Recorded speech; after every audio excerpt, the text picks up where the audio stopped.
Once a minute, a fire occurs inside a structure. Each day, 6 Americans will die as a result of a home fire. To reduce this number, the American Red Cross is launching a nationwide initiative to save lives, reduce injuries, and cut down on needless losses from home fires in this country. Joining me this morning is Gail McGovern. She is CEO and president of the American Red Cross. She's going to share some startling results from a new American Red Cross survey, as well as Cynthia Gutierrez with the American Red Cross as well. Ladies, good morning. Thanks for having us. So, I mean, that's astounding to me. Every single day, 7 people are dying in a home fire. I mean, talk to us a little bit about that. What can we do to just avoid such catastrophe? Well, we conducted a survey, and what we learned was that the American public has this false sense of security that they can survive a home fire. And most people in that survey think that they have more than 5 minutes to evacuate their home. Well, in actuality, they have less than 2 minutes to get out and to get out safely. We also learned that only 1 in 5 families have fire drills and have come up with a plan, and they really don't know what to do in the event of a home fire. And since we respond to 70,000 disasters every year, and most of them are home fires, we know this can happen to anyone. Well, I think that it's easy to just think, you know, it's not going to happen to me type of thing, myself included. I don't know if I would actually know what to do.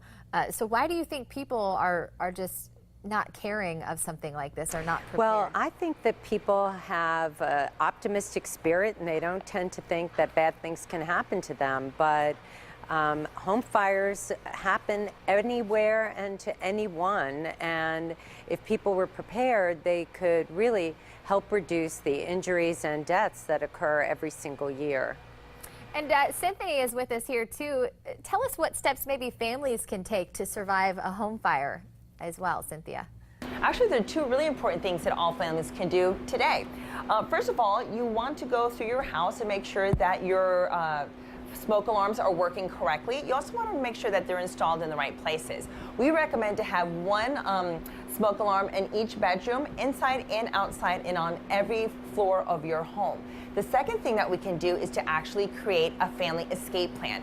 This is a really good opportunity to get everyone in your family involved, sit down, have a walkthrough through your house. Right now, I'm in the middle of a mock home, and we're in a children's room, and there are 2 ways that I can escape from this house should I be in the middle of a fire. Going over here to the door, the first thing I would do is I would touch the handle, but I see that there's smoke coming out, but for purpose of the demonstration, I'm going to open it up. Yikes.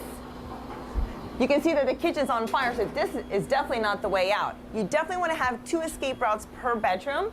So using this window will probably be the best way to get out. And when you're walking through your home and it's full of smoke, you want to get low and go.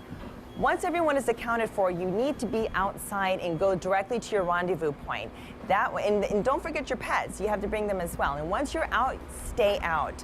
You're in your safest place once you're outside the home. And again, as Gail mentioned, for all this information, checklists, and how you can be involved with the campaign, please visit us online at redcross.org. Well, and Cynthia, I think that's so important, like you said, to have that plan of action. It makes me recall a time when firefighters were going around my neighborhood, knocking on everyone's doors, checking everyone's smoke detectors. They knocked on my door, and I said, oh, sure, they work fine. Turns out none of them were working. So I know that it's just as important to check those things. Like you said, go over them, especially with the family. Have that plan. And practice the drills. Get everyone involved and do it often. Sophia, why would you say that the Red Cross is so concerned about this issue? Well, we're concerned about this issue because of the sheer number of occurrences that happen every single year.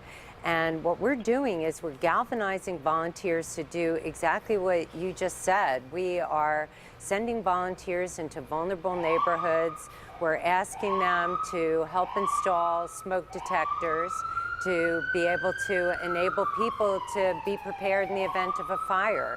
And as Cynthia mentioned, the website not only has fire tips, but ways you can volunteer, and it also has ways that you can provide financial donations to help victims of home fires. And then as we close again, if you could just give us that website where we can get more information about the fire drills and just tips on being safe and being prepared.